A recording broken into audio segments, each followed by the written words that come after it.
Hi everyone, the goal of this video is to help you read critically to find similarities and differences in two essays. Just want to give you some context first. When we look at the two readings for this week, both writers answer the same question, right? Does money make you happy? But they do so in slightly different ways, so that's what we're looking for. Where is the nuance? They both admit that this is a complex question and that there are many different contributing factors, but they focus on different ones at times. At other times, they discuss the same contributing factors, but from different perspectives. So we're really looking critically at all of these little nuances.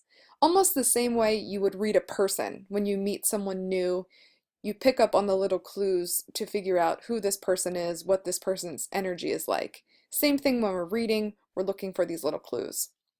So here are some steps that you can go through. The first thing is read both articles once, annotate the main points while you're reading, and then summarize it at the end. This will help you get a general conception of the goal of each piece, what it is about. Secondly, read them both again. This time annotate potential similarities and differences by using the letters S and D in the margins so that you can come back to these things later. Now that you've read them both once, reading them a second time, you can start to connect the dots. After reading them a second time, use the brainstorming sheet that I gave you on the assignment page, and it's in the outline, and make a list of similarities and differences that you've found so far. Your list might not be long, so if it's not long or you're having trouble finding differences between the two, try to make your list longer by considering the following things. First of all, what is the goal of each article? Think about, what the article is trying to accomplish, what it's trying to teach about. Secondly, look at the writers. Who are these people? What's their background? That might give you some insight into the things that they're writing and their differences. What is the reason that the writers wrote the article? So why do you think the person undertook this? For example, Rubin's article was mainly for her blog, right? She has the Happiness Project blog, whereas Diener and Diener Biswas are writing more from the perspective of scientists.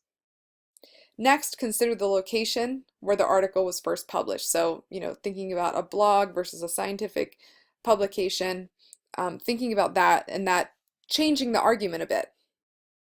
The other thing you want to think about are the types of evidence that writers use. Diener and Diener Biswas rely heavily on scientific data, while at the same time Rubin sort of disregards scientific data and replaces that with personal experience. The nuanced differences and similarities between the two arguments are there. It just takes some time to think about and look at it from all of these different perspectives. After you've done this, hopefully you're ready to post in the discussion board at least one similarity, at least one difference. And remember, for this particular essay, you only have to have at least one of each. So if you want to focus on all the differences and one similarity, or a lot of similarities and one difference, that's fine. You could also do something that's more balanced both ways. I just want to see how you're working with these two articles together. Hopefully this is helpful as you work on this assignment. If you have any questions, let me know.